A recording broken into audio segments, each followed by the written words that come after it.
Hello, good evening, everyone, and welcome to another episode of the Cheese Room podcast. I'm here live from the man cave. It's the caller. I've got a bit of a gammy eye today, so if you see me winking at you, unfortunately, it's not because I like you. It's because my daughter's given me conjunctivitis, which, if any of you got children, you'll know what beautiful gifts they bring home from nursery. I'm very excited. We've got a wonderful lineup tonight in the Cheese Room. So let's go round the room. Joining us first is a man who's in his early 40s and apparently not seen the Shawshank Redemption, HG. Is this true? Yeah, I haven't seen it. It doesn't mean I don't want to. I just, it's a long movie and I've got other stuff to do. So, yeah, I hear it's really good. I think I've even bought it like twice. When HMV would do those like £2 DVD sales at Christmas, I was like, yeah, I'll buy that. But no, I've never seen it. But I'm all right, apart from that. Jolly good. Well, you're missing out. Joining us all the way again from the South Coast. He's in his 40s as well, but it looks like he's in his 20s. It's John. How are you? Have you seen The Shawshank Redemption, John? I've seen it multiple times. It's a great movie. HG, I'm still baffled that you haven't seen it. I've not seen The Lion King either. I mean, those there are other movies that I haven't. Yeah, there are other movies, and weirdly enough, that I haven't seen that you probably thought were good. But anyway. Well, there you go. Joining us all the way from the jungle in Brazil, Brendan McGurty. How are you, sir? Have you seen The Shawshank Redemption? I'm sure you have. Yeah, of course I have. It's a classic, as is Lion King. Yeah, I'm good, man. I've got, similar to you, I've not got lurgies, but it was my son's 9th birthday yesterday, and I'm fairly certain that my eldest has got COVID or the flu. I'm not sure which is worse for him, but... yeah, busy weekend. It's good to chat with you guys. Good to see your beautiful faces and our esteemed guest. Well, absolutely. And finally, he's played over 100 times for our beloved Tottenham. Won an FA Cup medal in 82, a UEFA Cup medal in 84. And he's probably seen The Shawshank Redemption, I'm saying. Micky Hazard, hello, welcome to the Cheese Room. Yeah, brilliant film, I've got to say. I've seen it on numerous occasions. You must watch it. It's absolutely brilliant. There you go. See, Brent, that's it, HG. You will always be known as the odd one out in this group. So just moving on, there's a quick word from our sponsors. So you know the show is backed by footballprizes.co.uk. They've got some wonderful prizes on the website, not just Tottenham ones, but there are some nice Tottenham-related pieces at the moment. So this beautiful offer sold out this week. Spurs versus Southampton hospitality. So I'm sure they'll have more competitions like that for hospitality tickets in the future. But this is still available. So the 95-97 Spurs squad signed and framed. There are still tickets available for that. $5.95. You can use the code POD10 for a 10% discount. Or if you sign up to our Patreon group, you can actually net yourself a 33% discount on tickets, which is pretty amazing. For more details on Patreon, I'll be putting the banner up during the show, so do go. I think it's patreon.com/Cheese Room podcast. So do check that out if you're not already. It's just £3 a month. Micky, did you play with any of those players, do you reckon, that are on there? Yes, I did. I played with Ian Walker, Justin, Anderton. Can't see them all, really. Old age, Happy memories, I guess. Happy memories. I actually probably was at the club in 95. She said 95 to 97, yeah? Yeah, I retired in, I think was the March 95 or 96, one of the two. So I would have played with probably most of them. Very good. Very good. Maybe your autographs on it. Maybe. Never know. Maybe. Depends when they got it signed, I suppose. But, it was a brilliant squad. Klinsmann, Dermitrescu, Popescu, Barmby, Sheringham, Anderton, Sam Weirs. It really was Ian Walker, Eric Torsted. It really was a brilliant squad. Yeah, absolutely. And we'll Didn't certainly fulfill mine. Well, a touche to that. I think we can relate to that, and with the present squad and very recent squads. So, firstly, let's get going and talk about the debacle that was Chelsea at the weekend, if we have to. So let's run through that match before we look at transfers and various other things. So this is our fourth game of the season against Chelsea. We'd previously lost the last three. We've now made it four. Was anyone actually confident going into this game? Mickey, I'm going to come to you as our guest first. Did you think we had a chance? I did. But then I always believe we've got a chance. As a player, I always believed we were going to win. So I've sort of carried that on. I always believed we had a chance. Sadly, once I saw the team, I became a bit concerned. I didn't feel that we were going. I got the reason we went and tried to stay solid and maybe nick a breakaway goal and then later on bring on some of the more attacking players. I sort of understand that. Don't necessarily agree with that way. I believe in, and I always have, in putting my best 11 players on the pitch, having a go at winning, and having one or two players on the bench that maybe could come on and alter it if you have to revert to plan B. But when I saw the team, I thought, well, the longer it goes at 0-0, the better chance we might have of nicking it. But unfortunately, straight after half-time, we conceded that goal. And from that moment on, we never looked like scoring, to be honest. No. HG, a couple of questions for you. Who was this is because you're the font of all wisdom and knowledge in the cheese room. Who was the last player to score a goal in a competitive match for Spurs versus Chelsea? Why are you asking me this one? I think I'm low. You broke good up. Friend, Sorry, Lamella. You broke up, mate. Say again. Okay. Was it our good friend, Mr. Lamella? It was indeed. That's why why you got the you're asking question, me. you see, because you love Eric Lamella. He does. He played well in those terrible competitions like the Carabao and the, Worthless and all the rest of it. But yeah, it was a lovely finish from 2 yards, left foot. And John, I'm going to come to you with this one. Who scored the last goal for Spurs in a Premier League game against Chelsea? It wasn't a Spurs player. It was Mr. Rudiger. That's right. It's an own goal. It was an own goal. It was an own goal. So, is it ever wonder we struggled, I suppose? Mickey, you've said you were surprised with the lineup. HG, what do you think? What did you think the formation would be when you saw that team? I mean, I was scratching my head, to be honest. I think that since we've seen 3 at the back from Conte in every single game, you looked at that and thought, okay, he's going to try and maybe stick to that somehow. But it didn't ever make sense because so many fullbacks that, okay, Lessegnon's going to be one of the front 3 and then Davis would play left wing back. But I'd seen rumours that it was going to be this kind of, very aggressive double fullback system. That's where I went. But I think, regular viewers will know that when we play Chelsea, I want to see have midfielders because that's where they dominate. And just playing the 2 in midfield, I just thought they're going to dominate the ball and that's going to be that. It'll be a matter of time before they score. The question is whether we help them again or whether they can do it out of from their own quality. But yeah, I don't know. The idea of having your best 11, yeah, we'd all love that. But I just think that in certain games, we do know that we're not as good as Chelsea and that we have to make it difficult for them. And I think weirdly enough, we did that probably best when Nuno was in charge this season. I just don't like. I don't like seeing a 4-4-2 against Chelsea. You'd think if Conte really believed in that system, he'd have done it in the League Cup semi-finals, but he didn't then. So you just wonder where were the other players? Why weren't they used? Why weren't the options that we had at least available? Why weren't they being used? Well, Brent, I'll come to you next.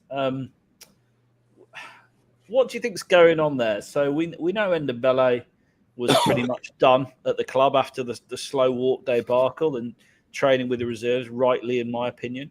Dele's been on the cards for a while that his time might be up, but the Celso's been recently, in the team. I mean, he played against Leicester, came on as a sub against Leicester. Do you not think there's something amiss? And Conte's sort of comments post-match about he would have to, it was a club decision not to play the players. I mean, what does all that mean? It was a strange one. Something's clearly happened. I don't think it was down to his performances. I think Gio's played okay when he's played recently, and his social media post, which probably wasn't the best idea, sort of shows that there is something going on behind the scenes there. The team, I was sort of looking forward to seeing the team. I thought this would be the game that we would take seriously. You kind of thought that, I'm not saying he chucked the Carabao Cup games, but I don't think he really cared that much. He's knowing the disparity between the sides. Playing Golini in goal shows that he was prioritising the league game. But then when that team came out, you're like, well, are you really? It looked a strange one. And it does raise questions. Is he sending messages to the board? Look at the team you've given me. I'm using the players, using the squad, and we can't get a sniff at Chelsea. So yeah, it was an odd selection, and the Lo Celso thing looks pretty damning. What he posted on it was Instagram, I think, wasn't it? And Instagram. Yeah, you don't do that. Mickey, similarly with you, I mean, can you sort of give any sort of insight into why we would be leaving, 110 million pounds worth of midfield talent sort of out of the match day squad, plus Dele, who's been a cracking player for us throughout the years, albeit not recently? Just seems a little bit strange, doesn't it? It's a tough question to ask to really know what was behind it. Have they been sold? So obviously weren't risking injury. I don't know the answer. I have to say that I rate Dele very highly. While I think he's lost his way, I think that he's a player that offers us something different to the other midfielders that we've got. He makes runs in behind defences. It creates them problem and maybe creates more space for Harry Kane as well, as Harry vacates that space. So I think Dele is a player that I wouldn't like see leaving Spurs. I think that we need to rebuild him. Somehow he's lost his way from looking like playing for England and looking a wonderful footballer, really good to watch, and someone who was not sort of intimidated by any form of opposition. Suddenly I watch him play now, and I see someone who's sort of lost that magic touch, that magic of going onto a pitch and almost having no respect for his surroundings and being able to express himself like he's down the park with his friends.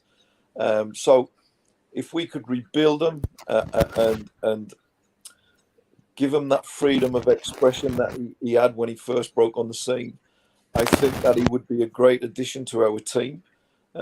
He scores goals, he creates goals, something that we lack. If you look at the midfielders, in Holberg, Harry and Skip, none of them really, with Harry Winks lately has been playing more penetrating passes, but in general, throughout the course of their careers, none of them really create goals. None of them really score or that many goals. So Dele he offered us something different, pretty much as Eriksen did as well. So for me, it'd be a big loss.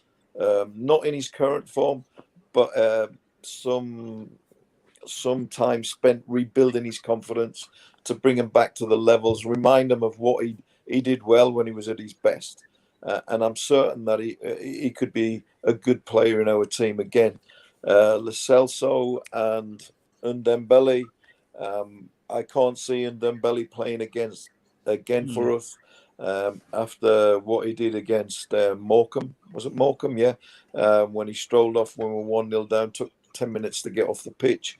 I don't know if he can rebuild, but also he wasn't particularly impressive even when he was in the team. So I don't know how he got one.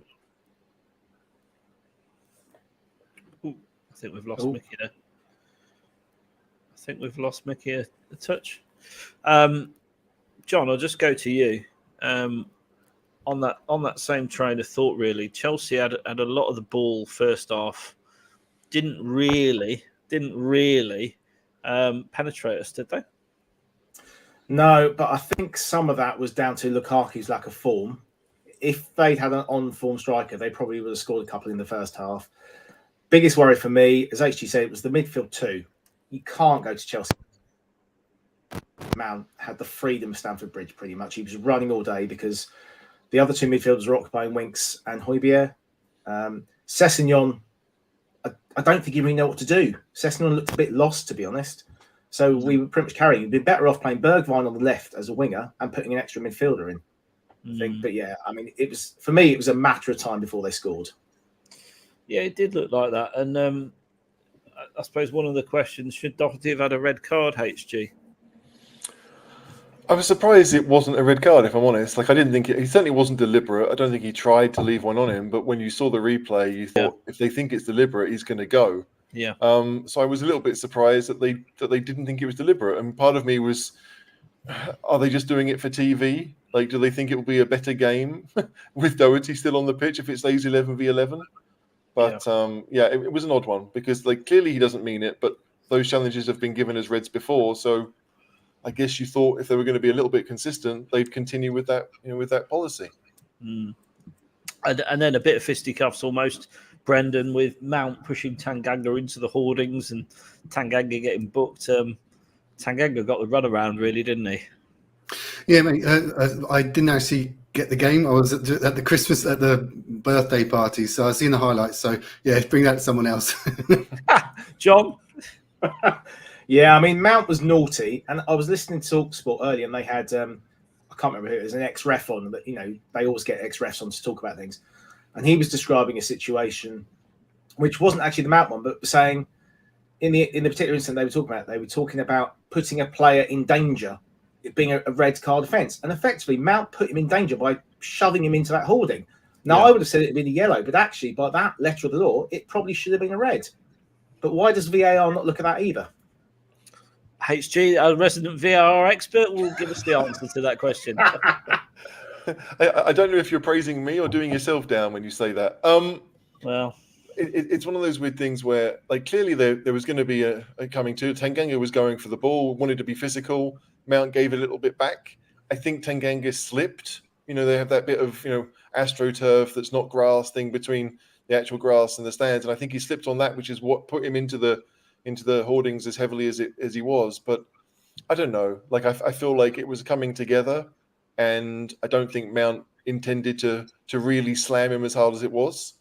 So to me, again, it's just players trying to be a bit physical, and that was it. I certainly like. I don't like Mason Mount at all, but I don't think he's that kind of player, right? I mean, it's just he can be a bit nasty at times, but I don't think he was trying to injure Tanganga in the way that he could have, or the way it turned out. Just on a side note, to jump in on what you said about the AstroTurf. Do you remember? I think it was against Sunderland. Kane did his ankle sliding along, and because the consistency from pitch to AstroTurf changes, it's a risk that. But I know I'm going completely off tangent here, but that and we still have it at our stadium. So maybe they've worked on it, but the change in consistency from pitch to AstroTurf is a hazard. Is a hazard. There we go. It's a danger to dodgy ankles like Harry's. Sorry to jump in. Yeah. Well, I mean, look, that may well be the case, but thankfully nothing went too wrong with that. I've got a question for you, Brent. As you didn't see the game, did you see any highlights? Yeah, of course, yeah. Okay. Did you see the push Kane did on Thiago Silva that resulted in not a goal? I did, yes. Okay. Can you answer me a very honest question? Sure. That took a while. Delay. Brendan only answers the dishonest ones. Right, I've got a question for you, Brendan. What is the difference between this push, if you remember, on Dele, where Dele went down, did a bit of a swan dive, as he does. What's the difference between that not being a penalty and Kane pushing Thiago Silva and it not being a goal? I guess this is one of the things with... By the way, same referee. It's one of those ones where, like that one on Dele, like if we'd have got that would have been a very, very soft penalty. But if you flip it round, the fact that they have the goal disallowed because of the shove, it's kind of worked against us that way as well. It's kind of, I don't know if it's the decision when VAR has a look at things. They can only look at things if the goal is given. as the goal was disallowed, the ref decided then that was a foul. It didn't go to VAR, and VAR couldn't intervene, even though we were saying, look, he's clearly dived there. There was minimal contact, but football is a contact sport. He can jostle for space, and just because Thiago Silva's dived doesn't mean that he should annul that goal. So yeah, there's very little difference. It's just a question of giving a penalty, and we've been penalised on both counts. It was outrageous, because that would have changed the complexion of the game completely. If we'd have gone 1-0 up, we'd have had something to hold on to. Maybe got a bit more confidence. But yeah, just we are quite conspiratorial, if that's a word. We have our conspiracy theories, and it's things like that make you believe in those conspiracy theories. And it's about marginal calls in football, isn't it? I think Phil says the one was an attacker doing it, the other was a defender. There should be no difference, but we all know there is. Is that just about right, John, for you? Yeah, I mean, it's just a bizarre. If that happens in the middle of the pitch, it's probably the referee gives nothing. Yeah. But yeah, absolutely. If it's a defender, again, it comes to set pieces. There's always pushes, aren't there? All the time, but they're never given. There's definitely an issue with one of your sound, either you, John, or UHG. I'm not sure which. Mickey's back, which is grand. I don't know how I got back. You found your way back, Mickey. It's good stuff. Well, I had to go onto my phone. Okay. We're just discussing the push in the back. Harry Kane, obviously, put a bit too much pressure on Mr. Silva, and he sort of swan dived. What was the difference? Was that, first of all, a bit harsh from the referee, would you say, Mickey? Yep. I thought it was a poor decision. One because De Silva, or what's his name? Thiago Silva. Yeah. He had overran the ball. Obviously, he wasn't anticipating that got going in front of Harry. So he overran. Harry obviously was heading in that direction. And, if you looked at the Dele Alli one against Liverpool, I think it was Liverpool, the right back for Liverpool, when he put his hand on Dele and pushed, it wasn't enough to push him over. They're dropping like flies. It's unbelievable, isn't it? It's unbelievable. But yeah. How's the mic? Is it me still? It was, but you're all right now. HG's back. Who knows what's going on tonight? It's a crazy night in the cheese room. I thought it was me, which is why I left. But that's all right. I think it was John, actually, but he seems to have resolved any issues. I haven't done anything, so I don't know what happened. Don't know. I have Mickey. no idea what's going on. But I'm back. Welcome to the cheese room. Yeah, so for me it was a definite pen. Sometimes if you were to analyse every single goal, other than the ones where there's no physical contact, every single goal someone's touching someone. And I would 100% have given the goal, and I'm not being biased here. I actually think that Gary Neville got it right in the commentary. It was a goal. The Silva made it look much far worse contact than it actually was. Harry was just putting his hand out, and I would imagine there was no push there whatsoever. Just sometimes you put your hand on someone just to feel where he is, if you like. I know I did it a lot when I was playing. I used to put my hand there to feel where they were coming from, so I could turn the opposite way. Yeah. And I think 100% it was a goal. It had a massive impact on the game, because at that stage the game plan was to defend, keep it tight, not give them any space, not concede a goal, not concede any chances, and then nick the goal, and then that would change the complex of the game.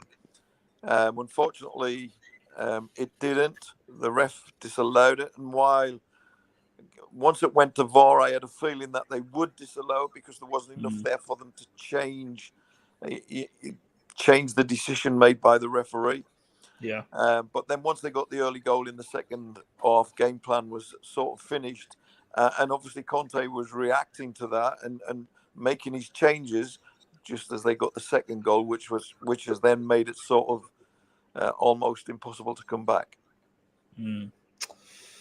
Brent, was there anyone else that impressed you? I think Kane caused problems.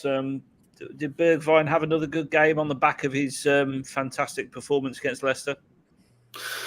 From the highlights reel that I saw, I didn't see much from him. I guess he was given the nod on the back of the Leicester performance. But yeah, like I said at the beginning, that the team selection was all over the place. It really did look very questionable. And as I said, is he sending messages to Levy and the board that the squad needs investment now? Well, yeah, I guess Hugo got a few decent saves in, and thank God he signed that contract as well. So, like I said, it was slim pickings. We went there to defend, and by and large we did okay, but just moments of brilliance from Chelsea, and that's what killed us. So can I say something? Look, I hope that if Antonio Conte wants to send messages to the board, he picks up the phone or he walks down the hallway and he talks to the chairman, right? Rather than doing it in a Premier League game with some kind of surreptitious, I know what I'll do. He'll really get it now. I'll put it at right wing. Like, is the world really like that? Because that's not the world I live in, right? Like, I would hope that he just goes. I mean, they've already spoken. We know that. So it's. I agree. I can't believe that's true. I can't. I absolutely agree. I can't believe it's true neither. But what would have been nice would have been to see Bergwijn, Moura, and Kane starting up top after the finish at Leicester. Confidence would have been incredibly high. There would have been a buzz about the place that would have said, "Let's go and have a go. Let's be ready for this lot." And I think that if we'd have stuck with a similar team, with those three up front and a back three with the four midfielders, I really believe we would have given them a much better game and made a much better of account of ourselves, because the front three would have been absolutely buzzing. The pace of Moura, the pace of Bergwijn, and Harry. He's capable of anything. So I really would have loved to have seen their defence playing against that threesome. But Mickey, just on that, do you think that Conte gets a bit of a free pass at the moment? Whereas, I mean, if Nuno had started that lineup, he'd have been hammered, wouldn't he? Yes, I think probably he would have, but I think that Conte has earned the right to have a free pass. I think he's been an absolute breath of fresh air. The way he is on the side of the pitch is an education. And also, you know, if you look at the recent games where we've pulled Watford away, Leicester away, last-minute winners, that's got to be coming from the manager. You know, his passion and desire, is how motivated he is to succeed. You've got to say that so far he's been an absolute revelation. While I've not been that impressed with the quality of our football, I've been incredibly impressed with the levels of fitness, the levels of motivation, and believe that down the line, the quality of the football will improve as a consequence of the level of fitness, the level of motivation. You know, they sort of go hand in hand. One without the other won't succeed. So to get the quality of football that we all want to see, we first of all have had to address the levels of fitness and the levels of motivation and the mentality of the team. And in time, that will lend itself to the quality of our football. Well, hopefully it will, and it should. So I give him a free pass, and because I'm excited to see what his team is going to look like in 6 months' time. Okay. Brendan, first goal. I know you didn't see all of it, but you've seen the highlights, so that's good enough for me. Ziyech's goal. What went wrong with? I mean, was it just one of those things? It was an absolute worldie, or could it have been prevented? from where I was, it was worldy. No way. Even if Luis had tried, there's no way he'd have got to it. It was just placed perfectly, top bins, etc. It was right in that one place. It was a perfect hit. And we were keeping them at arm's length. We were keeping them, limiting them to those kinds of shots where they had to try it from distance. And unfortunately, they have the quality in there that hit the target. So yeah, normally we do this with the pods. We sort of try to point the finger, who to blame. I think with this one, from my perspective, it was just a moment of pure brilliance, and you kind of have to put your hands up. But you'd want a response, and that was the disappointing thing, that we didn't really react after going a goal down, and they got the second one relatively quickly after. HG, Thiago Silva's goal, it would be him, wouldn't it, after the goal disallowed incident? Was it a free kick? Dyer was protesting rather profusely. Do we have to accept that it was a wonderful ball in, or could it have been cleared? Like, whether it was a free kick or not is almost irrelevant. Like, I realise it's easy to go back and say, well, it shouldn't have been given, but it was, and we didn't defend well enough from the free kick anyway. It was a quality delivery. I mean, they are difficult to defend against, but again, Doherty came out and said after the game that, you know, we don't defend set pieces well. It has to be something that other teams will have seen. We all know it. So the managers of our opponents just have to watch. They can watch us, and we'll tell them everything that's bad about our team. It's so, like, yes, it's annoying, but 1-0 or 2-0, I don't think it really mattered. I didn't see us scoring at all. So the second goal was annoying, but it felt like our game plan was basically to hope they don't score, right? To hope they don't bring their shooting boots. And like, we've seen that before, where teams have had chances. I mean, Man City, almost every year, it feels like we managed to beat them at least once, but Man City missed a host of chances when, you know, Chelsea, you know, a 25-year-old worldie and 25-year, did I say year old? 25-year-old yard, yeah. Old. I don't know how old Ziyech is, but I'm not sure he's that. It was inevitable. It just felt, the whole thing felt inevitable. We didn't really look like doing much going forward, and we didn't really. It was always a matter of time that Chelsea were going to get the goal they needed. So that's the frustrating bit. You know, Chelsea do what Chelsea do, but we didn't do what we could. Right, we could have done more. Like, I'd rather lose 3-1, having a go, than losing 2-0 without even trying. And that it felt like we weren't really trying, and that's, you know, that's terrible. No, I never want to get that impression from a Spurs team. And John, Lucas and Skip came on for Tanganga and Sessegnon 15 minutes too late. Would you say they made a difference?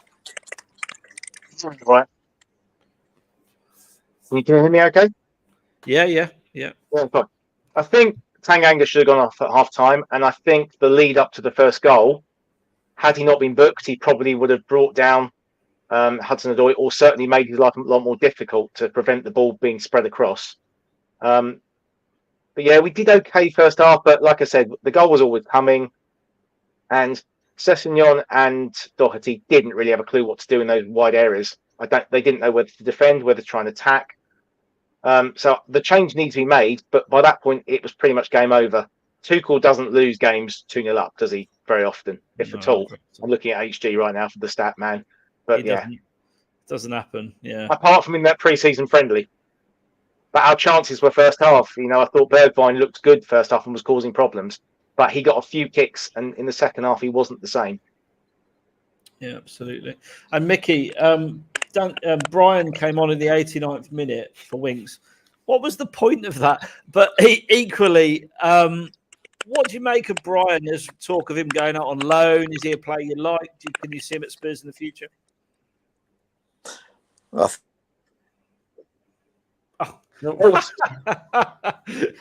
Unfortunately, Mickey's having a few issues. I will absolutely hold that one for you, but I'll come to you with this one, HG. We're now 11 points behind with 4 games in hand on Chelsea. So we're still in a strong position, are we not?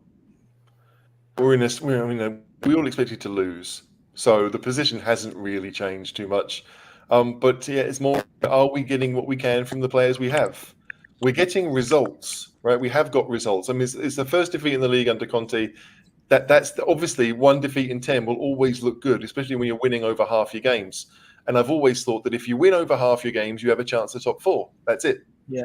So I just it's annoying to me that I do think that our performances maybe don't merit the results we've got, and we could be doing better. And I don't know if it will continue if we play, 7 out of 10 football, because I don't think we've done anything more than that really. If we play 7 out of 10 football and we're getting 8 out of 10 results right now, is that going to continue? I don't think it will. I'd like us to see something, just to show something different. And that's I don't know. It's going to be really tough because the next 3 games are all difficult games. They're home games, so you think we should win, but Brighton in the cup, and then Southampton and Wolves, they're not easy opponents. And I worry that if the performances aren't better, the results will be worse. Interesting point. I mean, I'll come to one of you, Brent. What's the point in Brian being brought on 89th minute? What is that all about? Yeah, it's an odd one. Time wasting. So in case they went 3-0 up, I don't know. It was an odd. Oh, I'm not muted, am I? No. Yeah, Brian. It's frustrating. I think the sort of general consensus is that he does need to sort of bulk up a bit for this league. There's always a transitional period when a player comes from overseas, especially a creative one. So I'm not giving up on him yet, but loaning him out now, what was the point in signing him in the first place then? And if we are going to loan him out, we need to get someone else in. Yeah. So yeah, it was an odd one to bring him on with 1 minute to go. I didn't quite get it. It wasn't like he was put on to change the game. What can you change in a minute? But in general, he hasn't really delivered, has he? He had all these high hopes. He was supposed to be the next big thing. We were lucky to get him, etc. Fabio Paratici pulling off another masterstroke, and has he even scored yet? Yeah. Well, I'm going to see if Mickey's with us for this. Mickey, how you doing? Well, I have no idea what's going on. Brian, you were about to give me your opinion on him. I think he needs to go out on loan. I don't think he's going to force his way into our team. Certainly not when we've got our best team out there. I feel that he needs building up. He's got great attitude. He's obviously got talent, but I think he needs to build himself up to be stronger. It's a very physical league, the Premier League. And as Lo Celso's finding out too, is that if you're not physically very strong, then you need to beef yourself up a bit to compete better. But Brian's got talent. I hope that he gets stronger, because at this moment in time, he's not ready to play in our first team. Yeah, no, I would agree with that. And subs in the 89th minute, Mickey? I'm not a fan of you. I am if we're 2-0 up. And it's wasting a minute of time. But if you're losing, the chances of bringing someone on in the 89th, say 90th minute by the time he's on, of making a difference is rare. I suppose some managers will argue that Bergman scored 2 goals in the 95th minute. True. So there is the potential for it to happen, but I'm not a big fan. As a player, if a manager did that to me, I wouldn't be happy. I'd be saying to him 20 minutes earlier, look, get me on and let me make the difference. Bring me on, I'll make the difference. Coming on in the 90th minute, I'd feel, well, I haven't got a chance to even get in the game. So, no, not a fan of, other than if we are winning and we're trying to burn up a minute. Yeah, no, I agree with that. Can I ask all that? Can I ask a question? Mickey, if you said that to Antonio Conte, what sort of reaction do you think you'd get? If I what? If you said, bring me on 20 minutes earlier, what would Conte say to you? I think there might be some expletives, wouldn't there? Well, I'd like to think that he would like the fact that I believe I can make a difference. Number one, that's if a player has the balls to say that to his manager, then the manager should think, wow, that's confidence for you. That's someone who wants to be on the pitch, who wants to make a difference. So put him on. If he give me an expletive, then I'd give him one back. Because football's all about belief. You know, if we want to look at the reasons why Chelsea have sort of controlled us this season, it's because they look like they believe they're going to win, and we don't. So if you have a player believing that he can go on the pitch and make a difference, why wouldn't you make that change? Because I'm a massive believer in players who, you know, Harry Kane, for instance. Is he the best penalty taker? Well, yeah. Why is he the best penalty taker? Because he believes he's going to score. You know, do you put someone on a penalty who looks nervous and doesn't believe he will score? So if you've got a sub on your bench, he's on the bench for a reason, and he's adamant and confident he's going to come on and make a difference, then get him on there, I say. Get him on. So Conte, if you're listening, put me sub next week, and I'll tell you what, be the difference. We'd absolutely take you on that bench right now, Mickey. I'll tell you. Absolutely. I'd absolutely take it as well. Mickey, you'd be on the starting lineup every time at the moment. You're way ahead of that midfield. I'm certainly more creative and play with. I played the Tottenham way. I always believed that we had to go out and we had to entertain the crowd, but also we had to go out to win. And even when we lost, there was, you know, to use the great Bill Nicholson's words, there's some glory in losing if you lose the right way by trying to win. And if I have a criticism of Sunday's game, and I don't go for this that they're a better team than us, well, hang on, I've watched Tottenham teams in the past who have been lesser teams, but they've gone out and they've tried to win. And if you go out and try to win, then you can walk off with your head held high, because I had a go, and that's the Tottenham way. That's my way. I don't believe in, you know, the game. The game ultimately is about winning. So let's have a go. Let's go and win. So, I love the Bill Nick comment, the quote, the famous quote, Bill Nicholson quote, that even in defeat will bring with it an echo of glory. I think it's a magical quote. The only thing I wish about that quote is I wish I was wise enough to have made it so it could be attached to me, but it's so true.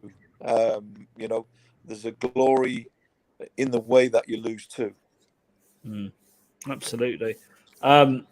Mickey, however, but with all of that, we're still 4 games in hand on Chelsea, games in hand on all the teams above us. We're still in a great position as we go into the international break, aren't we? Absolutely. Listen, you know, Chelsea was never, ever going to be an easy game. It was never going to be a 6-pointer or a 3-pointer. It was always going to be one of those games where you could lose, as when we play Liverpool, Man City, Arsenal, and Man United. They're games that we can lose, no doubt. So as long as we are making sure that we do the business when we come up against the rest, that we win as many of the other games as we can, there's less onus on those big games that almost become a free hit. But yes, we are right in the frame for in the top 4. We're right in the frame, and you know, we will get our players back fit, our better players like Sonny and people like that, and Romero hopefully. But when we get them back, we'll be a force to be reckoned with, and on our day. And when we play the way we played at Leicester, we are capable of beating the very, very best of the rest. So, yes, we are in the reckoning for top 4. It'll be a battle between maybe 3 teams. I think Man United, Spurs and Arsenal will battle out that 4th place. Well, we'll move on from talking about the Chelsea game there, because you know, for me, I thought it was quite thoroughly depressing. Actually, we were shrinking violets. Oh, Micky's just dropped off again. I'm sure he'll be back. As we move into the final week of the transfer window, the final week of what seems to be the biggest non-event this season, maybe since we played Chelsea, any of the 4 times. Will we start to see dominoes fall? So Traore, I have it on good authority that's done, but Traore is still not official. He was unlucky to have a decent goal ruled out for a very tight offside on Saturday. Micky, I'll come back to you first, and I'll get everyone's view on this. Traore, are you excited that he might be signing for us? Yeah, I have to say I am. While I think that there's areas of his game that he needs to develop, I think that. Oh, he's gone. Such a shame. John, you tell us your view on Traore then. Well, he's lubed up, isn't he? And he's got some big arms. Brilliant. I mean, that's Micky's coming back. I'll speak briefly. I think ultimately he would have made us a better team yesterday. I would have much rather had him on the right wing than Doherty, or even on the left wing rather than Cess. He would have got us up the pitch, made space, drawn Chelsea players over to him, drawn fouls, and just helped us not be under the cosh for the whole game, pretty much. Okay, Micky. And he scored a really good goal on Saturday, but was unlucky. It was like a toenail offside. That's right. Micky, sorry, back to you. Okay. So, yeah, I think there's areas of his game that needs working on, like his end product. But ultimately, what he's going to give our side is we're not a side that is blessed with phenomenal pace. I think he's powerful, he's strong, he's lightning. I think he will scare defences. I think it will help Harry Kane find more space, help other players up top find more space. But I think he'd be a great addition to the team and the squad. Something that we haven't got. So hopefully, when he does arrive, they spend some time working on his end product, his final ball. Because if we can develop and make that grow, then I think we've got a really big attribute to our team. You know, if you look at when we had Walker and Danny Rose at fullbacks, for instance, the problems that we gave opposition with their width and their pace, it enabled us to flood the midfield areas and control the midfield area, and they would make their late runs, and with their pace, we could get them in behind defences. Traore is going to offer us that same attribute. He's going to give us what maybe we've lacked for a couple of years now since we lost Walker and Danny Rose with their pace. He's going to be a big asset in our team, I think. Yeah, I agree. HG, are you excited about this one, Traore? Because of the way that Conte plays, then yes. Right, like we do like to use our our wing backs to give the attacking thrust, and on the right hand side we just haven't had it. So the ball makes its way out there to the right wing back, and immediately, whether it's Royal or even Doherty, like there's no thought to take the man on. It's maybe move it forward 10 yards, but then it goes back again to Højbjerg or Skip or whoever. So giving Traore the ball and just saying go and run at him. 2 out of every 3 times you get the ball, just take your man on. Almost certainly your opponent's going to get booked at least once, right? Or whoever it is will get a booking, and it does. It creates a bit of uncertainty, and that's what Spurs have lacked. We're very predictable, right? Yeah. Even with the way that Conte wants to play, like we all know what Conte is trying to do, and so our opponents do as well. But with Traore, no one really knows, including him. And so it is a bit of I talked myself into this about 2 or 3 shows ago. It's better than what we have. So why not give it a go? And if it doesn't work, okay, then he moves on in 6, 12, 18 months. But we need to try something different because the way that Conte plays, we can't do it with the options that we have right now. Yeah. just before I move on, 92 people, 9,600 people watching, only 36 likes. So please do smash the like button. It costs you nothing. It takes a second, and it means the world to us. Brendan, I know you're not particularly excited about Adama Traore, but what can I do to get you excited? Send you some baby oil to Brazil or something? There's plenty of that here already. Look, I've come round. I'm like as you said, we need something different. We need something unpredictable, and that's certainly what he'll bring. He'll bring chaos, and we do need to strengthen that side of the pitch. So I'm accepting it. I'm happy for it, and 20 million is not a huge investment these days. So yeah, let's do it. Let's do it and see what you can do. And I'm happy to hear that he will fit Conte's system. Obviously, Conte wants him, so. It will improve that side of the pitch. Just his stats haven't been great, but then there's stats and there's stats. There's stats that show that he's scored 7 goals in 160 Premier League games. There's also the stat that he has the most successful dribbles or second most successful dribbles of any player this season. So I was skeptical at first, but he's got Premier League experience. He can fit right in, no bidding in period, just hit the ground running, literally. And let's see what happens. Wow. Mickey's got the Ndombele variant, keeps disappearing. Mickey, can you hear us? Yes. Sorry, guys. I don't know what's going on. It's okay, mate. It's okay. I'll ask you this one. Ndombele, potentially PSG, a loan swap with Wijnaldum and Draxler. Both possibilities to come the other way. What are your thoughts on that? Is Poch doing us a favour there? Yes, absolutely. I mean, Wijnaldum did great for Liverpool. He's been part of Champions League winners and Premiership winners. So yeah, winning mentality. He offers us legs. Oh. One thing, how old is Wijnaldum? He's got to be 33. He's not 30. He's 30. Or 31 okay. maybe, yeah, 30 or 31. He's not still that old. He's probably got sort of 2-3 years left at the top in him. And if you're talking about a loan deal, Bren, surely that's got to float your boat, is it not?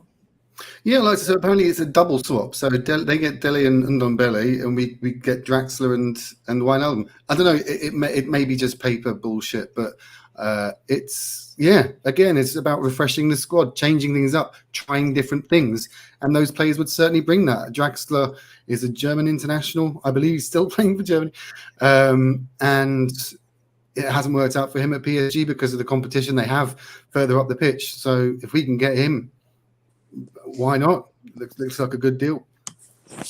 Yeah. Here's Mickey. He's back. Seriously, I feel like I'm being subbed every bloody minute.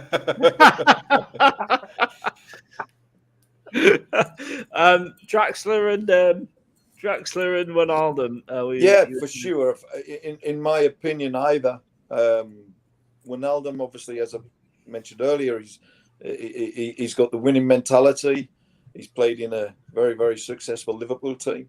So yeah, I would have him in place at Ndombele tomorrow, without a shadow of doubt.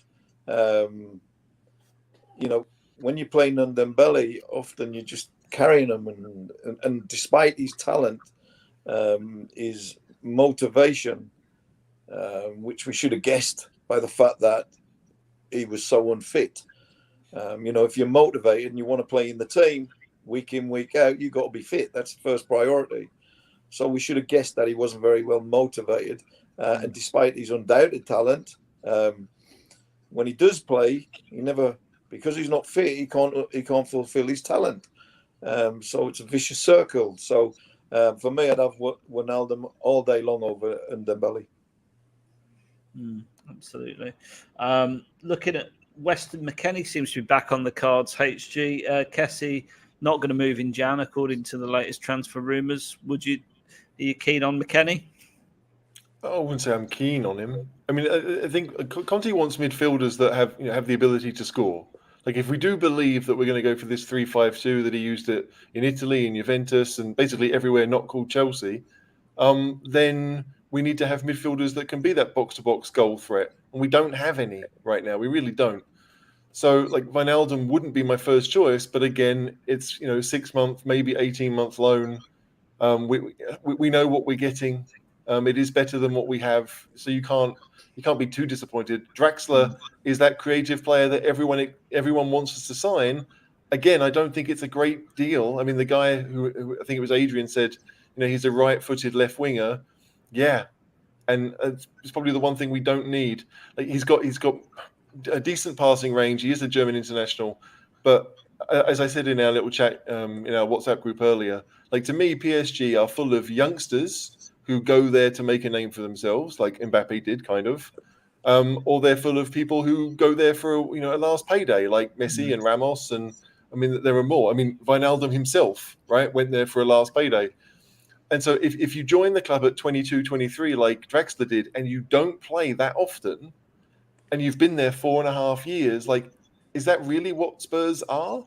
Like, to me, that's a very short term. Okay, we don't have a player like that, so we'll give it a go move. Well, but I think potentially else. HG, potentially it'd be a loan till the end of the season, wouldn't it, in exchange for Ndombele? So, for my money, if he's a wasted place in the squad because he's just not going to get used, isn't he? So anyone in exchange for him that's got the potential to play would be an upgrade, right? An upgrade in the fact that one is better than none, yes, but I don't know. Like, I realize that we've got lots to play for, and the top four is a possibility. So you have to make those choices. But I wouldn't be expecting Draxler to be the Eriksen that we've missed. I haven't seen that from him, and he does tend to be like, there are certain players that like being a big fish in a small pond, and there are certain players who like being a small fish in a big pond. And I think that's Draxler. I don't. Mentally, I'm not sure it's there for him to be the player that his talent probably says he should be. I think you're probably right. I'm always good at having a go at people's names on this, so I'm going to give this one a go. But Fiorentina's Sofian Amrabat has been linked this week. Did I get that spot on as a first? John, tell us what you know about this man. Doesn't score goals. So from what HG just said, that makes no sense. From what I've gathered, if he's on the list, he's very well down that list. I think Fiorentina are trying to probably get rid of him, maybe to get some funds in. We do know from previous sort of things we've heard that at the end of each phone call that Fabio Paratici makes, he asks the sporting director or whoever he's speaking to, is there anything else you want to talk to me about? And I'm just wondering if the Fiorentina president or sporting director, whoever it is, has said, would you be interested in Mr. Amrabat? Not the brother who was at Watford, but the central midfielder. That's the only thing I can think. I don't think he's probably a realistic thing. Hopefully he's not. I don't think he's good enough. Mickey, David Harris is one of our regular contributors, so I know this will mean a lot to him. He's quite often on the show. Sadly, I've got to go to work now. Just want to thank Mickey for the years of pleasure he gave me as a supporter. He's a massive fan. So if you could do him a shout out. David, it was all my pleasure. Trust me. It was just a dream, schoolboy dream come true. But thank you for your kind words. Really appreciate it. Enjoy work. I'm just chilling. Yeah, I don't think he does much work, to be honest with you, Mickey. He never seems to be at work. I tell you what surprises me, guys. Nobody mentions Phillips of Leeds. I think he's a super midfield player. He's got a range of pass. He reads the game well. He can break up attacks. He's quick. He's brave. He's strong. I think as centre midfielders go, I think he's as good as we've got in this country. I think he's a really, really good footballer, and I think that he'd be brilliant in our team. I really do. I agree with you. As for goals, we don't necessarily need a goal-scoring midfielder. We've got Sonny who scores goals. We've got Moura who scores goals. We've got Harry Kane who scores goals. But if we got Phillips and another alongside him, and then we got Dele Alli back to his best behind that front, wow, we'd have lots of goals in our team. But it's more about how do we control games. We need to start controlling games. So we get Romero fit, we get Traore in and playing right wing back or left wing back, and we adjust our team accordingly, and we start to control the ball. There's goals in our team with the front players that we've got, and with Dele Alli back to his best. So the potentials in our squad, it doesn't need massive investment in terms of 6 or 7 players. The most important players are the goal scorers in any team, and we've got people who score goals. We've got 4 potential goal scorers that I've just named, but if we sign the right players behind them, that's where I feel our play is breaking down a bit, in that we're not dominating the ball as much as we did under Pochettino.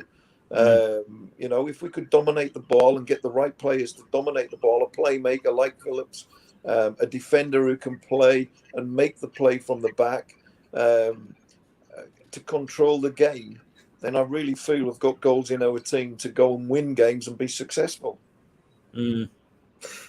The Celso looks like there's links with Sevilla. Do you think we're trying to negotiate for Diogo Carlos, or is that potentially off the cards, Brendan? Do you think we're after that player?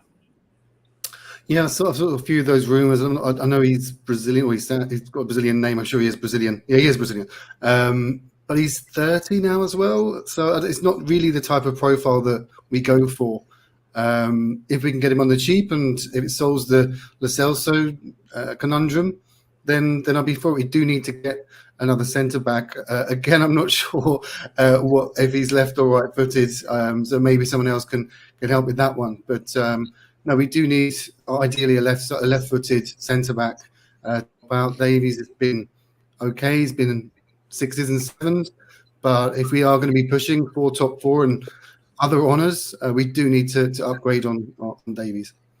Davies has been solid though, hasn't he, Mickey? Would you say that he's been a bit of a revelation under Conte? Well, I like Davies. I think he's a great pro.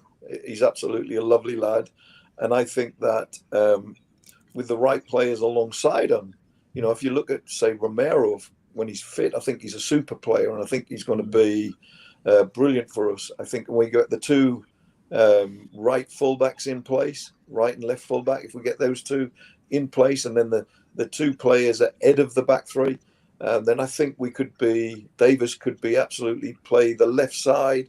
What you benefit from playing Davies on the left side of defence is that he also can become a left-sided fullback as well. When they spread out, he's comfortable in the left back position. So I like Davies. I think that he can be a player. Is he 100% top draw? Is he? Would I class him as one of the best? No, I wouldn't. What I will say is that with the right players alongside him and in and around him, I think he can do a very good job. No, I agree. And there's an interesting point here. Lo Celso, Romero's good buddies with him. I love Romero as well, by the way, Mickey. I think he's going to be a fantastic player for us. Yeah, brilliant player. Is it a concern that I think we see it with a little bit with Ndembele? He's lost his mates at the club and he's completely, out the door now, and that may play a part. Is from a player's perspective, obviously you've got people who you knock around with in the dressing room and after the game. Are things like this a worry? No, not for me. At the end of the day, I don't think you make a decision because your friend's playing at another football club. If you do, then you shouldn't be making that decision. The decision should be made in the best interest of you and your career, and what you can achieve. So if Lo Celso leaves, that's fine. It should not affect Romero, not in the slightest. When I joined Spurs as a youngster at the age of 12 and then progressed through into the first team, all my very, very, very, very best friends played for Spurs. So when I was told that I've got to leave, am I not going to leave because all my friends are there? No, you have to go and you make new friends at the next club you go to, wherever you go to. This is it's not like being at school where you don't want to move schools because you want to play with your better. We're grown adults now, Romero is going to be a great player for Tottenham. I love him. I think he's going to be part of our future success, because I do believe that we are we're a process. I hate to say it because I've said it. I said it under Pochettino too. We're a process being made, and it's going to take a little bit of time. But Romero's part of that process, and he's a brilliant player. And with the right couple of players under alongside him under Conte's guidance in the way that he wants them to play this system, and the two fullbacks that are fullbacks are the key to this system. You've got to have fullbacks that can get forward, put crosses in, and create problems for the opposition and get them on the back foot, as well as being reasonably good defenders. So, but Romero is a key to the middle three, as far as I'm concerned. I think he's a good defender. He's combative. He's good in the air, but he's also excellent on the ball. And if you remember, we lost Toby, who was someone who could hit those 30, 40-yard passes into Dele Alli's runs. Sure. Romero's got that in his locker too. He can play that pass. So he makes Toby much less of a loss, I think, because I think he's going to be brilliant for us. No, absolutely. I think he will be. Rodon, no links or takers for Rodon. I feel a bit sorry for this lad because he's HG, tell me, he's not done that much wrong, has he? Well, I think everyone who watches our show knows how I feel about Rodon. Like, he's not had chances for Spurs, but personally, I don't think he's done that well when he's played for Spurs. He just looks a bit panicky to me. Like, we all see it all the time with Sanchez. He's better on the ball than Sanchez, but there's that innate kind of nervousness of like, if you're going to give it to me, can I just hoof it clear? And so Rodon, it's weird because like he hasn't had the chance to prove himself at this level. And he's playing for a big team. So he knows he needs to take his chances, which is going to make him even more nervous when he gets them. But it's just a bad move for him, right? Like, we were talking about players' careers. Like, he was always coming to Spurs to be fourth choice, third choice at best if he proved himself. He hasn't had the chance to do it. And now you're right. Like, teams in the Premier League, lesser teams, if you can say that, they don't seem to want to take a chance on him either. It's a tough situation because you'd imagine he just wants to play right now, and he's not going to play for Spurs. You hit the nail on the head earlier. I don't know which one of you it was when you said some people can be a big fish in a little pond, and other people rise to the occasion of playing for a big club. And I think that he hasn't actually adjusted to being at a big club yet, and the pressure that brings, the expectation that it brings. You don't come and play for a top team and get away with ordinary performances. You have to step up to the plate, and you have to learn to play with the great players that are around you, not be overawed. Overawed's maybe the wrong word, but not be overawed by them, and not be, like we talk about Sissoko in the same boat. Not Sissoko. What's the left back? Sessegnon. Sessegnon, yeah. You talk about Sessegnon in the left back. He's got attributes to be a decent player, but he can't get to grips with the fact that he's playing for a big club like Tottenham Hotspur Football Club. So consequently, every time he plays, he looks very tense. And when you're tense, you become like a wall. You become solid. So when the ball comes to you, it hits you and it bounces off of you. Whereas you need to be more like a cushion, more like a bed, so that when the ball comes into you, it just sinks and it cushions it to where you want it to be. Both have got potential, but both have got to rise to the challenge of playing for a big club if they're going to succeed at a big club, because no doubt that's both their ambitions. But as yet, they neither of them have come to terms with the fact that they're playing for Tottenham Hotspur Football Club. That's the shame about this, is that. And that's the most difficult thing to overcome. I'm at Tottenham Hotspur. The expectation levels have gone high. When you play for Swansea, sometimes a reasonable performance is good enough. When you're playing for Tottenham, reasonable is nowhere near good enough. So it's a shame because both of them have got attributes. But if I could give them both one thing, it was confidence and belief that you should be playing for Tottenham Hotspur Football Club. Yeah, okay. I mean, you talked about belief earlier, right? And we talked about how Dele came into the squad and the pre-season game against Real Madrid, and everyone knew, holy crap, we have a talent. Just based on a pre-season game, we knew that he had something.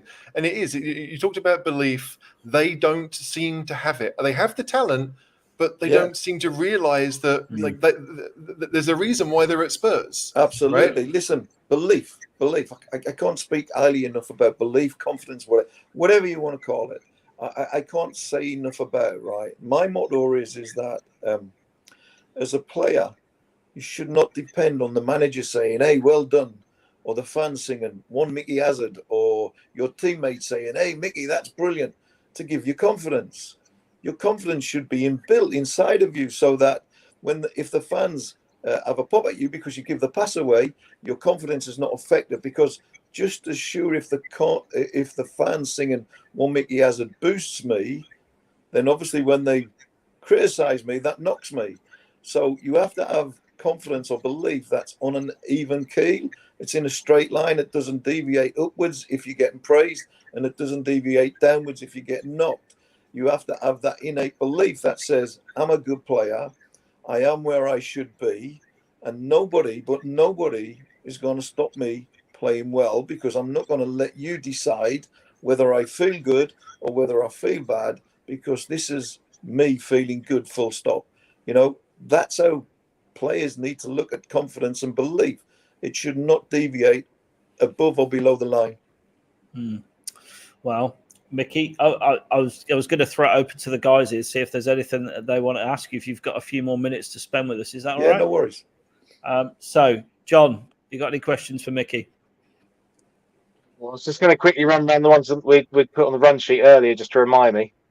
Where are we going?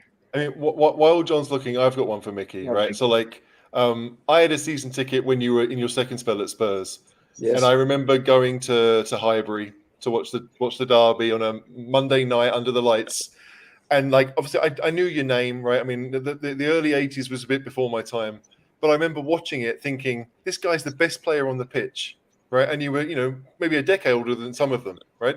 And so I just remember thinking, that's the type of player that Spurs need right now, and that's the type of player we haven't really had for a while. If there's a footballer in the modern times that reminds you of you, if you can say that, right? Who would that be? Which players play the way that you did?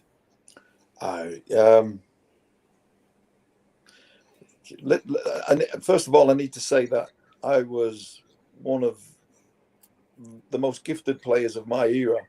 But I didn't fulfill in the way that I should have, because I had a bit of a mental block in terms of I only wanted to play the beautiful game. I wanted to play the Spurs way, the free-flowing football, attacking with flair and creativity. The ugly side of the game, winning ugly, never really appealed to me. So if it came about that we had to win ugly, I didn't particularly enjoy it. I always wanted to win beautiful. Which then held me back, because I wouldn't compromise my beliefs. I wouldn't. If Keith Birkinshaw said to me, Micky, I need you to just change your game this day because I've got to work and fight, I wouldn't compromise. I only thought there was one way to play the game. There's not. There's more than one way. If I had to pick a player that reminded me of me, or the closest player that reminded me of me, I would have to say Paul Scholes. Maybe I was more tricky, running at players and beating players, and he probably scored more goals than me. But we both had very good passing ranges. We both had very good vision, and we both could control a game, sort of in that playmaker role. We were available to receive the ball and bring others into the game. And yes, something that the modern day team is sort of lacking. Someone who can control a game and make the play, but also create. That's a difficult. I mean, Ericsson was a great creator, but he wasn't a playmaker as such. Ardiles was a playmaker. He could make the play and bring everyone into the game, so he could control the game by constantly being available, constantly getting on the ball, constantly bringing his teammates into the game. Glenn Hoddle on the other right was the most creative player I've ever seen. You give Glenn the ball and he could open up a defence with a defence splitting pass within a second of receiving the ball from any range. But you have to have, and I was a sort of combination of Ozzy and Glenn. I could dictate the pace of a game by being a playmaker, but I could also be be that creative player as well. That's why sometimes I played in front of the back four, sometimes I played behind the front. Pretty much like Scholes, he would sometimes be in front of the back four and sometimes behind the front. But he would get more goals than me, although I scored a few. I didn't get anywhere near the level he did. And so I would have to say Scholes. One, I thought he was a brilliant player. So I'm complimenting myself when I choose Scholes. You're allowed to do that. You're allowed to do that. Yeah, you could do that. But if I was to say who I was the most near, who was nearest to me, and probably who copied me, I would have to say Lionel Messi. Yeah, he's not bad, Mickey. I would say I was very similar to Glenn Hoddle in many ways. We were both very gifted and both had similar gifts. We were both right-footed, but we both used our left foot more than our right. If we took a penalty or a corner or a free kick, we'd always use our right foot. But if we were running with the ball, beating players, doing drag backs and Cruyff turns, we generally would use our left foot. So we were very similar in lots of things that we did. Okay. You noticed I haven't picked Sissoko. Oh, he does play the beautiful game. John, I've got a couple. Mickey, one interesting one. Obviously, in 1981, we won the FA Cup, and you didn't play. You were in the squad. Yeah. Yeah. That was our first trophy, I think, for 8 years. Yeah. So we obviously have this conversation every year: top four or a trophy. Did that 81 make a real difference to the psychology of the team of moving forward? Yes, it absolutely did. And as you can see, by the next 2 or 3 years, we won 2 more trophies and should have won more, really. It was only because we didn't have a big enough squad. And the backlog of fixtures cost us winning more trophies. We should have had 5 or 6. Did it make a difference? 100%. Once you get over the line for the first trophy, it makes the next time you're in the same position, where you've got to get over the line, you've been there before, you've done it before, so you're capable of getting over the line again. And yes, it helped massively. Sorry, what was the first part of the question? Basically, top four or trophy. What do you think? Oh yeah, top four or I'm not the right person to answer that question because I understand both arguments. I understand the economical side of getting top four, because getting into the Champions League, one, can help attract big name players. One, it can make the club a lot of money, which in itself can attract the big name players also. But me, and this is only my personal viewpoint, I would choose winning a trophy over finishing fourth all day long. And the reason I say that is because I believe that the advent of the top four coming into football has actually made great clubs and great players not win the trophies that maybe their careers have deserved and maybe that the clubs have deserved, because I never had to compete for top four. All I had to compete with was for trophies. So somehow top four, how many times in an FA Cup game do you see top teams putting out their reserves? I don't like it. I don't agree with it. I think it brings the tournament into disrepute as far as I'm concerned, because the game is and always will be about the glory. And while there's glory in defeat, the biggest glory is in victory and winning a trophy. So I would only ever choose winning a trophy over top four. That doesn't mean I don't understand the reasons for top four. I do. I fully understand them. But me personally, I want to finish my career with as many medals in my bag as I can get, because in 100 years' time, or in 5 years' time, we won't remember who finished top four in 2022. Who finished top four? I have no idea. In maybe 2 or 3 years' time, but in 100 years' time, we'll still remember who was part of the 1982, 84, 81 cup winning teams for Spurs, and my name will be down in history. People will not remember the top four team if we finish fourth. Who gives a damn? They won't remember it. So the game's about the glory. I played the game the way I think it should be played, with flair and creativity and brains and cleverness, and that is what should drive you on to winning trophies, because it's winning a trophy not just for you. It's not just for you. It's for the fans. Because when the fans walk Wembley Way, or when the fans leave White Hart Lane after you've just won a big European trophy, they remember that for the rest of their life. For the rest of their life, they celebrate it forever. And the players that win those trophies are revered for the rest of their lives. I couldn't tell you what our team was who finished fourth 5 years ago. I have no idea. But I'll remember who won the double in 60, 61, and I'll remember who won the first European trophy in 63, and I'll remember who won the 67 FA Cup, or the 71, 73 League Cup, or the UEFA Cup. You know, you remember those things forevermore. Fourth, I haven't got a clue, sorry. Bren, I'm coming over to you now. Do you all agree? I do agree. I think this, for me, this is the problem. So we do. Absolutely, I would love a trophy, but I don't think you're going to attract the players to win a trophy if we don't finish top four. Yeah, so I get that. For me, it's a bit of a paradox, really. Yeah. Unless we fluke our way to one, being honestly, because I just don't think the squad's good enough right now to win a cup. Isn't it about time? Okay, let me make this suggestion then. Isn't it about time, if we're going to start bringing back the glory of the game and a winning mentality, instead of having fourth qualified for the Champions League, why don't we have the domestic cup winners, FA Cup winners? I agree.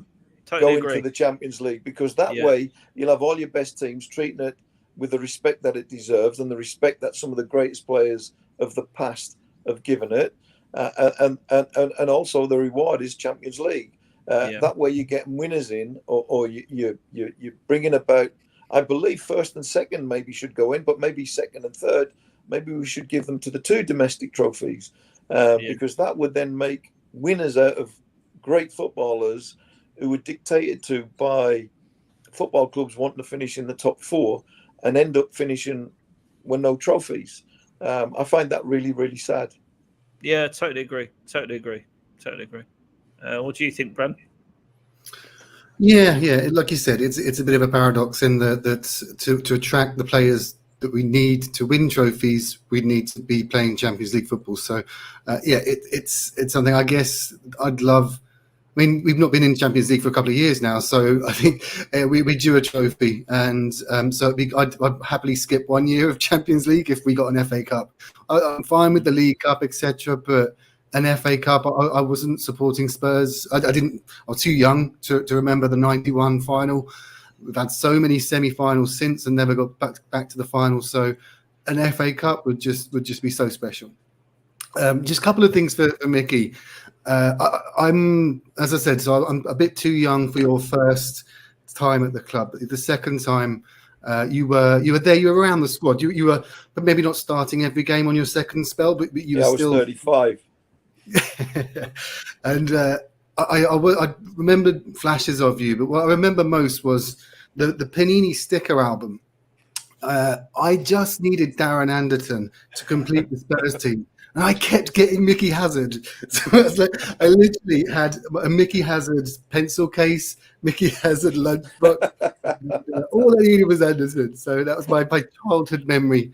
You should have rang me at the club. I would have got them for you.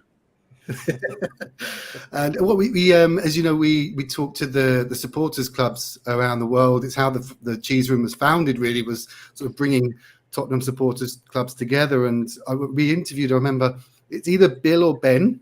I'm sure he's not a flower pot man, from Vancouver Spurs. Yeah. And he mentioned that you'd done a Legends night or something, and he was flying over from Vancouver to the UK. Something happened with his trip, and you actually picked him up from the train station. Do you remember that? I do, yeah. Did I get his name wrong? No, I don't think it was Bill or Ben. I think it was it not Steve? It was quite a few years ago. Look, the problem is that I do quite a bit for people away from football, and I tend to not put it out there. I'd rather do it all anonymously. But on this particular occasion, and I can't remember the story that surrounded it, I think something happened, the train or something, and in the end, he was going to be coming a little bit too far away from where the venue was. So I messaged him rather than him be late, and I drove to the train station and picked him up and took him to the venue where the event was going on. I can't exactly remember where it was, but it was somewhere over beside Watford or somewhere. And I drove and picked them up, and then took them to the event, and then dropped them off afterwards. So he loved the evening. I can't even remember who it was. So he's got a better memory than me. No doubt he will remember the evening. And who I did it with. There was someone else. That might have been Ozzy. I can't remember. But yes, I drove to the station, picked them up, and then dropped them off at the station afterwards. You are literally the nicest man around Tottenham, and it's people like you that make us proud of our club. So good on you, Micky. Well, I'm sure there's lots of other. I know them all, and I know that. I was brought up as from my mum and dad to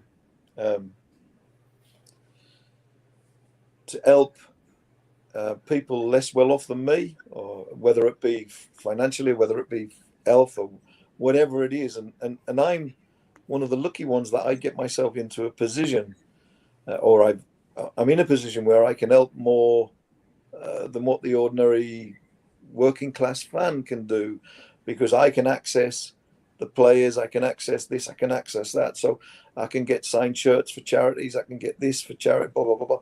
So I'm fortunate to be able to do those things.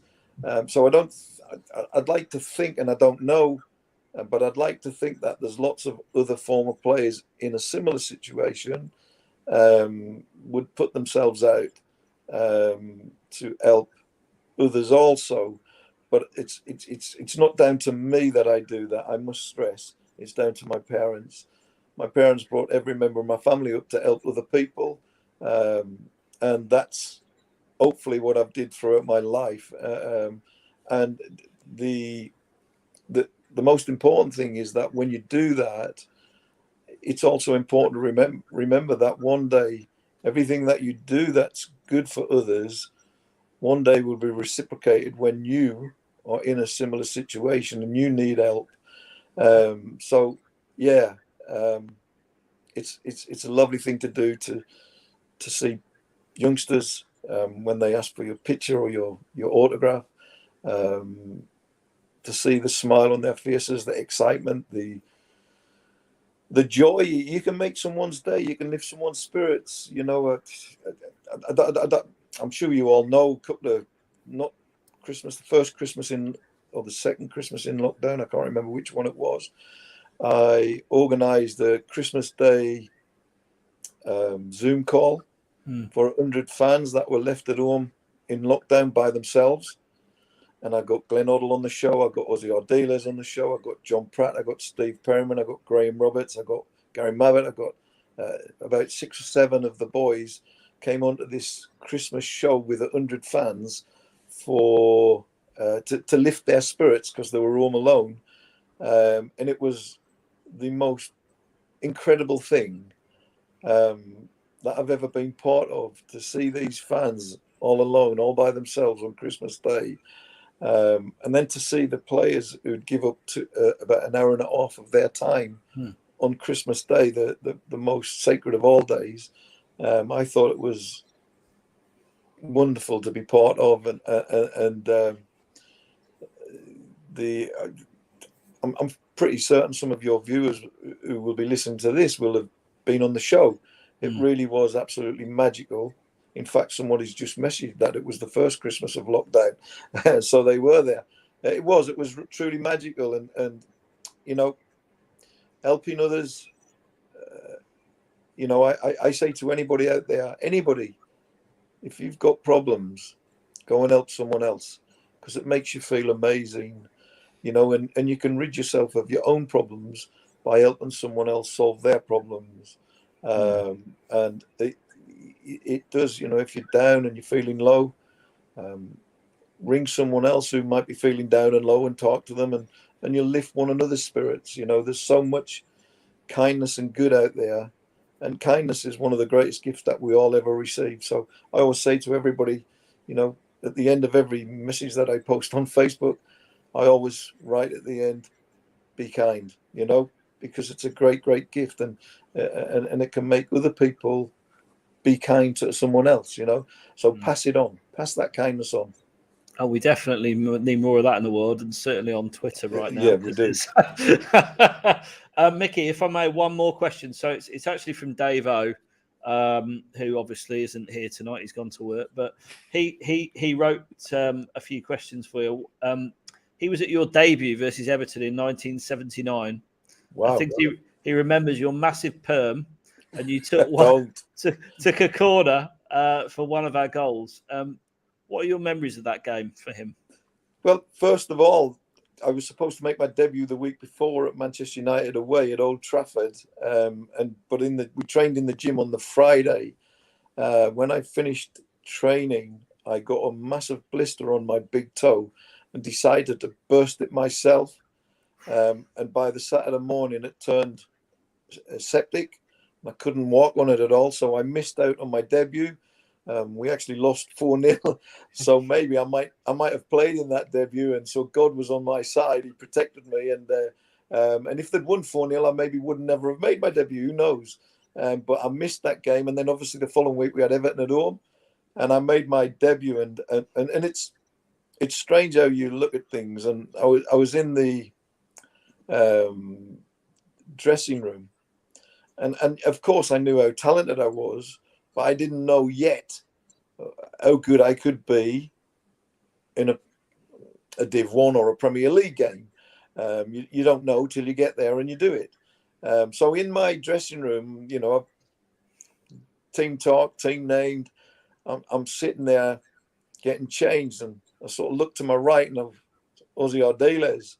I look to my left and it's Glenn Hoddle. I mean, why the heck do they need Micky Hazard? The sort of reality it's on, but it's reassuring as well. So you're sitting there thinking, why do they need me? But then you think, well, yeah, but how can I lose with these two on my team? So it's reassuring to have two such incredible footballers alongside you, guiding you and leading you and showing you the way. And I actually got man of the match that day. I've got to be totally and utterly honest. I got the sympathy vote. I'm certain I did. Because I was a youngster making my debut and I had this big mop of curly hair, which made me stand out. But it's hard to believe that I really was man of the match when I'm playing alongside Glenn Hoddle and Ozzy Ardiles, who were superstars at that time. So, but it was an incredible day. And another thing, one thing that I like to speak about is, for every debut, there's someone who's been dropped. And when you're dropped, it's not very nice. But to be so magnanimous as to come up to me before the game and say, Mickey, go out there and show them how good you are. Show your talent, express yourself. You do it every day in training. Go and show our fans they'll love you. That was a player. And then at the end of the game, when I was lying in the bath, sort of mulling over the game and what part I'd played, the same player came up to me. And he said, Mickey, different class, man. Different class. You did yourself proud. And I thought that, and it's lived with me forever, how this footballer could do such a thing. Because would I have been able to do the same thing? Because when you drop, it's pretty, it hurts. And John Pratt, whose place I took, it was an absolutely incredible couple of moments in my, and also fitted in well with the way that I believed his kindness helped me flourish, despite the fact that it cost him his place. So, yeah, wonderful thing, wonderful time, wonderful debut, 3-0 win as well. Which, if you make your debut and you lose, it takes the gloss off of it. And having that McDonald's after the game was wonderful. Brilliant. We're going to wrap up shortly. Brendan, I wondered if you wanted to talk about, so we do a bit of charity work on the Cheese Room, and we haven't really talked about it enough on YouTube. So Brendan is behind that brilliant piece of work. So we really back the Favela Food Fund in Brazil. Bren, if you want to talk us through, and I'm just going to stick the link in chat for anyone that wants to know more and perhaps donate. Cool. Yeah. Look, for a couple of years now, or since COVID began, I've been working with a very grassroots project in Rio, in a favela called Morro do Coroa.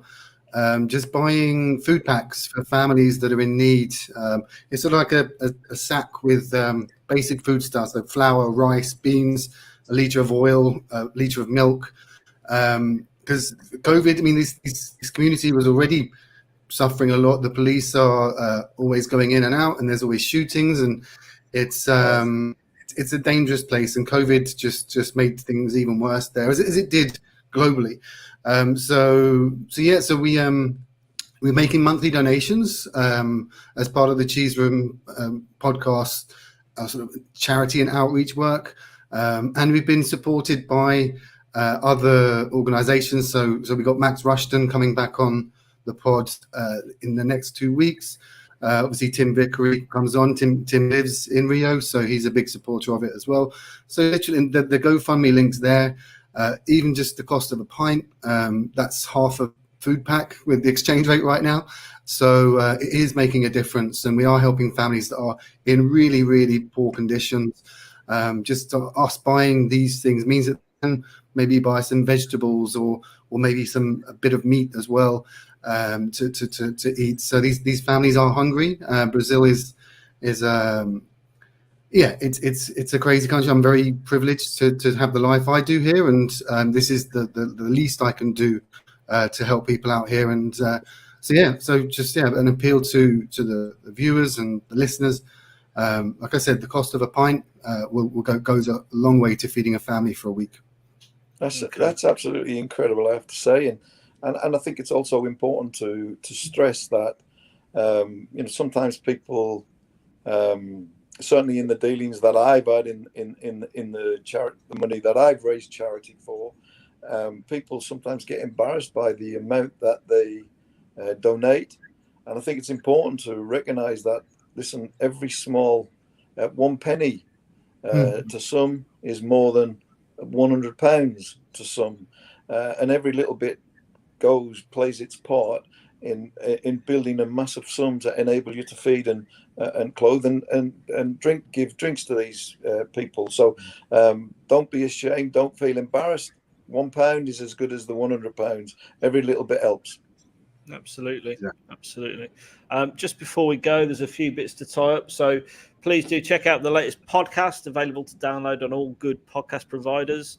I know, Bren, do you want to tell us the content of that? It was a Chelsea get over the game session, wasn't it? Therapy. Yeah, it was a good one. It was Franco, Paul, Steve Diver, and Seb reviewing the game. And there's a pod out this week as well. I'll be interviewing Chris Powers from Proud Lily Whites about the Retire the Chant campaign, and just in general to learn more about our LGBTQ supporters. And so that will be out during the international break, so look out for that one as well. She does some amazing work, and it's people like Chris and the Supporters Trust and Micky. These are people that make us proud to support this club. So that will be out later this week, and so check it out wherever you get your pods.